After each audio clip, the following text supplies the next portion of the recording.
संख्या का जो जाल किसान के ऊपर थोपा जा रहा है, भाई पहले 200 गए थे, अब 500 जाएंगे। तो हम गुरुनाम चढ़ूनी के झंडे उठा के जाएंगे, ना राकेश टिकैत के झंडे उठा के जाएंगे, हम जाओगे किसानी का झंडा।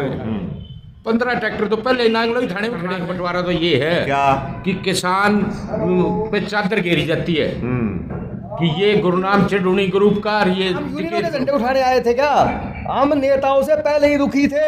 पुलिस के बैरिकेड और बॉर्डर तोड़े जा सकते हैं तो संख्याओं के बॉर्डर भी ये मीटिंग होनी थी। सवेरे अखबार में खबर लगवा दी जाती है ट्रिब्यून में कि आज केएमपी बंद करने का फैसला लिया, उनको रिवर्स करना चाहते हैं। कभी वो सिरसा का एक चंदा चोर आगे आ जाता है। यदि दिल्ली कूच आपके लिए सीरियस होता तो आप ये पंचायतों में अपने फेस चमकाने के लिए आज अपने संगठन विस्तार में आपने ज़्यादा इसमें मूक दर्शक किसान की शहादतों के हैं तो वो 17 संगठन कामरेडों हमारे के साथ टिकरी बॉर्डर की बहुत मजबूत टीम बैठी है, किसान नेता हैं कि इस इंटरव्यू का या इस चर्चा का विषय रहेगा कि दिल्ली कूच के मामले पे संयुक्त किसान मोर्चा में जो फूट नज़र आ रही है या जो मतभेद है उसके बारे में मैं भाई साहब से शुरुआत करता हूँ। भाई साहब राम राम। राम राम। भाई साहब, दिल्ली कूच को लेकर के संयुक्त किसान मोर्चा में जो आपस में मतभेद है उसके बारे में आपका क्या विचार है, क्या राय है आपकी? हरियाणा एसकेएम की मीटिंग हुई थी रोहतक, अच्छा और गुरुनाम चढ़ूनी को एक जम्मा लगाया था कि सुझाव जो है ये आपने रखने हैं। दिल्ली चलो का प्रस्ताव था, वो किस तारीख को 26 नवंबर की चर्चा थी वहाँ। तो वो चलो मोर्चे ने वो 29 भी कर दी। एक तो गुरुनाम चढ़ूनी का वो जो उस दिन के बाद कोई ये संदेश नहीं है कि भाई दिल्ली किस तारीख को जाना है, किस ढंग से जाना है। संख्या का जो जाल किसान के ऊपर थोपा जा रहा है, भाई पहले 200 गए थे, अब 500 जाएंगे।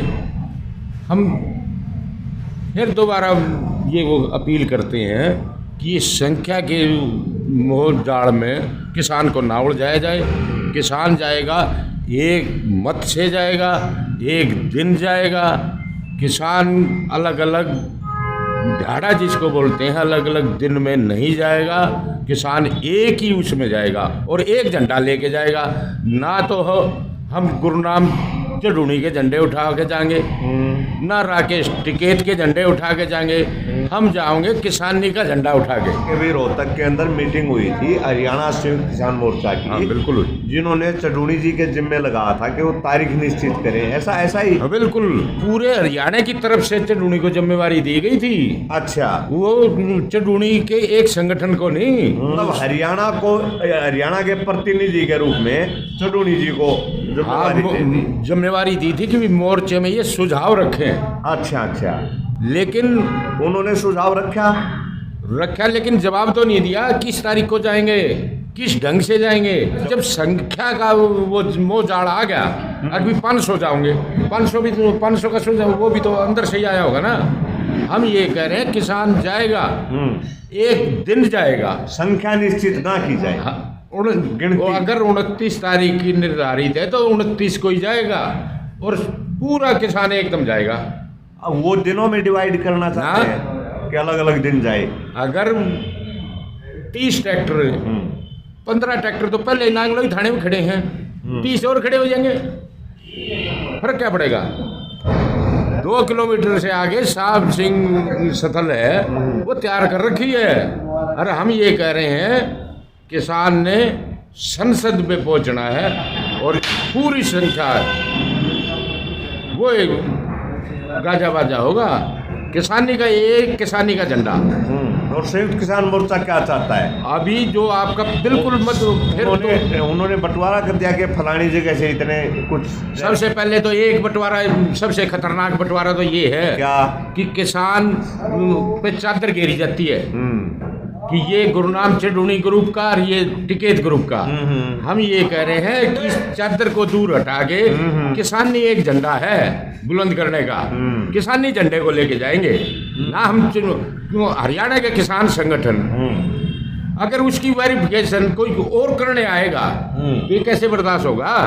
पहले तो जो भी जिसने ये फरमान जारी कराया है वो एक बार विचार करें कि हरियाणा के किसान की पगड़ी पे शायद शास्त्री जी उसकी को अगर कोई कहना- दूसरा वेरिफिकेशन करे ये होने नहीं देंगे, झाड़ा नहीं लेने देंगे किसी किसान का। संदीप शास्त्री जी क्या कुछ भाई कहना? नमस्कार। हाँ। भाई मैं ये कहना चाहता हूँ हाँ। आपके चैनल के माध्यम से भी कि ये जो पहले 200 के जत्थे लेके गए थे 40 किसान यूनियनों में 5 आदमी छाट के दिए गए। हम भी शुरुआती दिन से हमने टिकरी बॉर्डर कमेटी को भी अपना वो दिया, उसके बावजूद भी हमें नहीं जाने को मिला।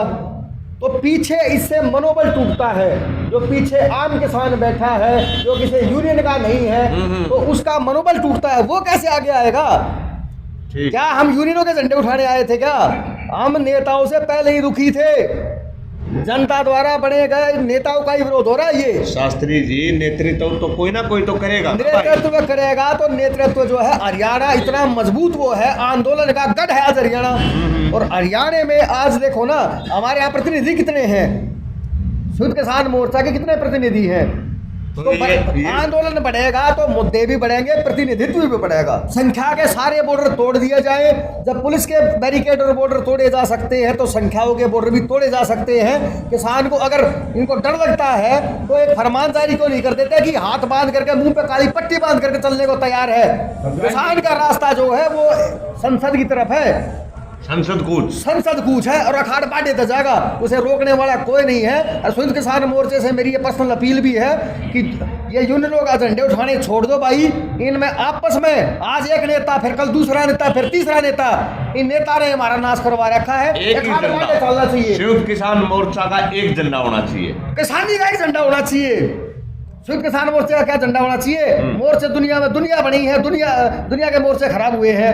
तो ये आंदोलन चेहरों का नहीं है करेक्शन भाई, ये आंदोलन है मुद्दों का आंदोलन है। यो तो भाई जी क्या किया जाए कि कोई झंडा अलग से तैयार किया जाए? झंडा किसानी झंडा है, किसानी झंडा है। उस पे अब जो कोई अपनी यूनियन के झंडे उठवा रहा है, कोई किससे के उठा रहा है, क्यों उठाएगा झंडा? क्यों उठाएगा? ऐसे बंटवारा नहीं होना चाहिए। अरे जब एक मुद्दे पे जब सारा देश इकट्ठा है, आप क्या चाहते हैं? किसानों को मरवाना चाहते हैं क्या? आप उसे बंद बनाना चाहते हैं? इसका मतलब ये मान लिया जाएगा कि आंदोलन को सरकार चला रही है। सरकार आपको लिमिट देगी 200 की, आप 200 लेके जाएंगे। सरकार आपको लिमिट देगी 500 की, आप 500 लेके जाएंगे। सरकार आंदोलन चला रही है क्या? तो टूरिज्म है कोई पीछे किसान संसद चली, उसमें भी तो ऐसा ही हुआ था फिर। तो ये तमाशा थोड़ी है, अब वहां जाकर के बैठ के आ जाए। तो आपने उस टाइम विरोध क्यों नहीं किया? नहीं, उस टाइम भी मैंने ये कहा था कि ये संख्या गलत है। मैंने खुद अपनी यूनियन का मैं राष्ट्रीय युवा अध्यक्ष भी हूँ, भारतीय किसान यूनियन, किसान उत्थान में, भारतीय किसान मजदूर संयुक्त यूनियन में भी, देश की सबसे पुरानी यूनियनों में। जब हमने दिया, क्या केवल ये 40 जत्थेबंदी ही है देश में और जत्थेबंदियां नहीं है? मैं ये सवाल पूछना चाहता हूं एक बार, क्या प्रतिनिधित्व आपके उससे चल रहा है? क्या लोकतांत्रिक व्यवस्थाएं जो है संयुक्त किसान मोर्चे में अपनाई जा रही है? तो आप क्या चाहते हैं कि 40 को बदला जाए या इसमें संख्या बढ़ाई जाए? नहीं, बदलना नहीं है, विस्तार, मुद्दे का विस्तार, संख्या बढ़ाई जाए। अब ये देखिए ना, कितने लोग हैं जिन पर मुकदमे दर्ज हो गए। आप ऐसा क्यों प्रचारित कर रहे हैं कि भाई जो है मुकदमे खारिज हो गए, कैंसिल हो गए? ये नहीं होता। जो फैसला ले संयुक्त किसान मोर्चा वो बिल्कुल खुले आम ले, सरेआम ले, बंद कमरे के फैसले बंद कर दो भाई। इससे किसान भाग के परेशान होकर थक लिया है, टूट जाएगा, मर जाएगा। उसे क्या चाहते हो आप? और एक मैं महापंचायतों के बारे में ये कहना चाहता हूँ कि ये महापंचायतों को बंद करके अपनी बॉर्डरों पे ज़्यादा से ज़्यादा संख्या बढ़ाने की कोशिश की जाए, कोई बड़ी कॉल दी जाए जिससे कि जो है किसान अपनी मंजिल तक, जो संसद कूच का हमारा प्रोग्राम था, उसको पकड़ पाए। ऐसे परेशान कर करके किसान परिवर्तन, क्या बदलाव आया है इस बात को लेकर? देखो, कथनी करने का फर्क एक दिखता है। जिस दिन रोहतक में एक संदेश होता है युवाओं का, 250 संगठनों का, खापों का, यानी कि आपके जो टोल कमेटियों का भी, हमने कहा था कि पहली बात तो हरियाणा का पूरा प्रतिनिधित्व दे, 2.5 करोड़ की आबादी का, और सबसे ज़्यादा आंदोलन का होट केंद्र है, और इनका प्रतिनिधित्व बिल्कुल भी नहीं है। तो प्रतिनिधित्व दिया जाए, वहाँ महिला भी पहुँची, खाप के आदमी भी पहुँचे, लेकिन जिस तरह से गाली गलौज, अभद्रता वहाँ दिखाई दी, गुटबाजी दी गई, तो ये लगा कि किसान का आंदोलन ना होकर कुछ एक दो गुटों का आंदोलन है। उससे अगले दिन ही सवेरे, जिस दिन ये मीटिंग होनी थी, सवेरे अखबार में खबर लगवा दी जाती है ट्रिब्यून में कि आज केएमपी बंद करने का फैसला लिया जा सकता है। मैं ये पूछता हूँ केएमपी कितनी बार बंद हुआ है, उसका वो टाइम बढ़ा देंगे। क्या आप रास्ते बंद करने की कॉल देना चाहते हैं? आप आंदोलन को रिवर्स करना चाहते हैं? जब आप ट्रैक्टर लेके गए थे आज नांगलोई थाने के सामने, ट्रैक्टरों की वहाँ पे जंग खा रहे हैं आपके ट्रैक्टर, उनको छुड़वाने वाला कोई नहीं। आप संख्या में, अरे जब इतिहास से सीखो, जब श्री राम ने लंका पे चढ़ाई की थी, रावण से शक्तिशाली तो कोई नहीं था। वहाँ पे आपके जटायु भी, आपके बंदर, भालू, हाथी सभी गए थे। एक जब किसानों का धर्म युद्ध है, आप संख्याओं पर प्रायोजित नियंत्रण कर रहे हो। गुड़गांव से कितना प्रवेश होता है? आज क्या दिल्ली में घुसने के लिए हर वहाँ पे कोई वेरिफिकेशन या एंट्री या वीज़ा की जरूरत पड़ती है? तो ये जो अपने संगठनों का प्रसार करके जिस गुरनाम चढ़ाने की एक ड्यूटी ये लगाई थी रोहतक में कि आप हरियाणा का संदेश दीजिए कि दिल्ली में बड़ी कॉल लीजिए, उसके बाद अगर सेटिस्फैक्ट्री रिस्पांस नहीं आता तो आप दोबारा मीटिंग कीजिए। आज गुरनाम तो चटोली ने क्या आपकी ये मांग उठाई नहीं वहाँ के भी दिल्ली पे कुछ करे? आज उन्होंने सिर्फ अपना बचाव किया है। जो दिल्ली में, पंजाब में चुनाव लड़ने के लिए जो उनको वहाँ से निष्कासित किया जा रहा था, उसको हाय उल्ला में उन्होंने तब्दील कर दिया। राकेश टिकैत ने उसमें समय निकाल लिया कि तंबू बदलेंगे हम।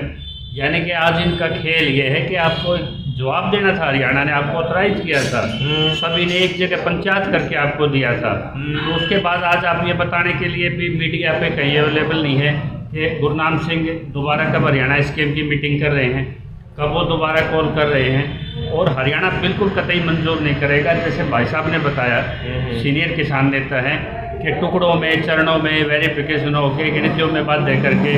अच्छा ये बताओ, सिंघू बॉर्डर ने क्या इम्यूनिटी ली हुई है कि वहाँ से कोई प्रवेश नहीं करेगा? राजस्थान बॉर्डर में क्या इम्यूनिटी है कि वहाँ से कोई प्रवेश नहीं करेगा? मध्य प्रदेश से साथियों के फोन आ रहे हैं, उत्तराखंड से आ रहे हैं, वो प्रवेश करेंगे तो क्या पहले वो टिकरी आएंगे? तो जिस तरह से इसको सरकार के नियंत्रण में करके किया जा रहा है, ये दिल्ली कुछ खटाई में पड़ता हुआ जा रहा है। लेकिन हरियाणा इस पे एक बहुत ही नकारात्मक संदेश हरियाणा में जा रहा है। और हरियाणा में एक ऐसा संगठन भी टिकैत ने छोड़ दिया है जो जब जत्थे में ये बात होती है कि हरियाणा अपना फैसला करके ले आए, तो हरियाणा संयुक्त मोर्चा जिसके अध्यक्ष हमारे सामने बैठे हैं, इनके नाम पे कभी विकास शिशर आगे आता है, कभी वो सिरसा का एक चंदा चोर आगे आ जाता है। कुछ युवा सेकंड थर्ड लीड के उन्होंने तैयार किए हुए हैं, वो अपने एसकेएम से परिचय ना दे के हरियाणा एसकेएम के नाम को आगे रख रहे हैं। हरियाणा एसकेएम ने जो भी फैसले लिए खुले पंचायती तौर पर लिए, सबके खिलाफ मसौदा लिए हैं। तो उनके फैसले का क्या फीडबैक था, गुरनाम वो आज तक नहीं दे पाए। एसकेएम हरियाणा का क्या सम्मान करता है, कितना प्रतिनिधित्व वो स्वीकार करता है, वो नहीं दे पाया। मीटिंग शाम को होती है, सवेरे खबरें लगवा दी जाती हैं। तो ये किसी तरह से आप, ये मुझे नहीं लगता कि ना संसद पे आप दबाव बना पाएंगे, ना ही आप प्रधानमंत्री के आवास तक पहुंच पाएंगे। ये आप इसको एक दिल्ली के आसपास छोटे छोटे जेल के अंदर बना देंगे, और ये किसी न किसान के साथ बहुत बड़ा धोखा होगा। जब आपके दिसंबर में एक डेट आने वाली है रास्तों को लेके, मैंने सवाल पूछा था पंचायत में कि जो 15 फुट 10 फुट के रास्ते खोले हैं, इसमें संयुक्त मोर्चा का ऑफिशियल स्टैंड क्या है कि रास्ता क्या वो इतना खुला रखना चाहते हैं, या इस रास्ते वो उनका क्या स्टैंड है? वो चुप रह जाते हैं। बॉर्डरों के रास्ते की बात करें, वो राजनीति पाले में दे देते हैं कि सरकार ने रोके थे। अब आप क्या चाहते हैं कि सरकार रोके रखे, या आप जाना चाहते थे तो रास्ते खुल गए, तो आपका क्या निर्णय है? लेकिन वहाँ पे ना हरियाणा की कोई सुनवाई हो रही है। हरियाणा ने पंचायतें करके देख ली, हरियाणा के जो आवाज़ उठाते थे साथी, आज जब इन्होंने पंचायत करके वो उन्हीं के 9 मेंबर कमेटी का सदस्य भेज दिया, आज वो पंचायत करने के लिए लखीमपुर पहुंच गया, लखनऊ में वो पहुंच गया टिकैत। किसान पंचायतों पे उस दिन हरियाणा में फैसला हो गया था कि या तो बॉर्डरों पे गैदरिंग होगी या टोलों पे होगी। इन्होंने वो खेल फिर शुरू कर दिया। यदि दिल्ली कूच आपके लिए सीरियस होता तो आप ये पंचायतों में अपने फेस चमकाने के लिए आज अपने संगठन विस्तार में आप न जुटे होते। तो जिस पे जिम्मेदारी ली, वो मीडिया के माध्यम से मैं सवाल करता हूँ, वो स्पष्टीकरण दे। क्या दिल्ली कूच पे आपने अपना फैसला लेकर हरियाणा को बताना था, बता दिया आपने? आप पंचायतें करने में मशगूल हो गए। यहाँ पॉलिटिशियनों की तरह पेश आ रहे हैं किसान नेता। और दूसरी बात, क्या मोदी जी बातचीत ये देख के करेंगे किसके झंडे ज़्यादा हैं, किसकी ट्रॉली ज़्यादा है, किसके फॉलोअर ज़्यादा हैं? वो तो मुद्दों को देख के बातचीत होगी ना। बातचीत के लिए कोई भी आवाज़ नहीं उठाता। नहीं, अगर वो संख्या देखेंगे तो पूरा किसानी की संख्या देखेंगे कि किसानों की संख्या की सबसे उन लोगों का होना है जो 500-600 की संख्या यहाँ पे टिगरी पे है। इतनी संख्या यहाँ पे मुश्किल से है सिंघू बॉर्डर पे। 150 आदमी लेके बॉर्डर के नीचे वो भाई बैठे हैं और वो भी अब पंचायतों की बात कर रहे हैं। वो सिर्फ वेस्टर्न यूपी में बीजेपी को कवच की तरह काम करेगा, उनका खेल बिगाड़ेगा। गन्ना किसान की जो BMC की लड़ाई लड़ रहा था, इसकी बात कर रहे हैं आप? मैं टिकैत की बात कर रहा हूँ। जिनके 3 पीढ़ी होती जिन्होंने लाइजरिंग की हो, जिन्होंने 60 किले काम के बोली लगा के सरकार के सारे में करके अपनी संपत्ति बना के बैठ गया हूँ, वो क्या किसान का भला करेगा? आज वो किसान की कॉल पे सीरियस होता तो SKM अपना रुख स्पष्ट करके जाता। ये ना कहता कि 29 तारीख को हम अपने तंबू बदलेंगे और बॉर्डर के नीचे और भाषा बोल रहा है और उसकी कॉल वो हो रही है जो सामूहिक डिसीजन आएगा। लेकिन पंजाब की जो बैक थी वो पॉलिटिकल बैक हट चुकी है, 32 जत्थेबंदी होगी और सबसे ज़्यादा इसमें मूक दर्शक किसान की शहादतों के हैं तो वो 17 संगठन कामरेडों के हैं जो नतीजा नहीं चाहते, जो बातचीत की पहल नहीं होने देना चाहते, जो सिर्फ इतिहास बनने देना चाहते हैं कि एक बार आंदोलन उठा था, 150 किसान मर गए थे, 700 शहीद हो गए थे। आगे उसी विचारधारा को कामरेडे को बढ़ाने के लिए इस जो आंदोलन इसका एक वो इसको अध्याय के रूप में वो पेश करें। क्या सिर्फ इतिहास के चक्कर में वो इतना कर रहे हैं? देखिए ना, वे कभी मेन लीड में नहीं आ रहे, वो किसी भी फैसले में मेन लीड में नहीं आते और उनको पता है कहाँ इसमें बीमारियाँ हैं। अंदर जब बात उठती है तो वो सभी मामले को घुमा के और नो कमेटियों की तरफ कर देते हैं और नो कमेटी वाले अपनी पंचायतें करने भाग जाते हैं और यहाँ पे हरियाणा में माहौल इतना गर्म कर दिया जाता है कि दिल्ली कुछ तो वो लीड में आपने वामपंथियों पे वामपंथी इतिहास बनाने लिए वो ये चाहते हैं कि लास्ट सिपाही भी इस मोदी से टकराता रहे, बातचीत कभी ना खुले। बातचीत को हाना में अटकाने में सबसे बड़े इन 17 संगठनों की भूमिका है। वो कभी नहीं चाहते कि हरियाणा, मतलब वो ये चाहते हैं कि आंदोलन लंबा चले, वो लंबाई खींचना चाहते हैं और इसको एक अपनी अचीवमेंट, एक अध्याय, एक इतिहास या इसको एक आर्कियोलॉजी का एक दस्तावेज बना के छोड़ देंगे किसानों की शहादत को। नतीजों को लेके वो सीरियस नहीं है, स्थिति स्पष्ट की है और SKM पे हर किसान का विश्वास है कि भी सामूहिक कोई फैसला लेगा। लेकिन जब पहली बार हमने वहाँ 5 महिला भेजी, वो कहते इतनी अभद्र भाषा का यूज़ करा, गाली गलौच इनकी आपस में, ये 2 बार मीटिंग छोड़ के भागते हैं, आपस में इनके कपड़े फाड़ने जैसे भी चीज़ें आती हैं SKM में। तो जब आप सामूहिक रूप से फैसला लेते हो तो लोकतंत्र के आपने एक स्टेट का एक मैंडेट आ गया, आपने उस मैंडेट पे येस और नो जवाब देना है। उस मैंडेट से पहले सवेरे आपने खबरें प्रकाशित कर दी आपके मुद्दे को भटकाने के लिए। फिर आपने वो योगेंद्र यादव का पुराना फार्मूला उठा लिया कि गले में ये गुलामी के पट्टे डालो और 20-20 आदमी जाके बैठ जाओ वहाँ पे।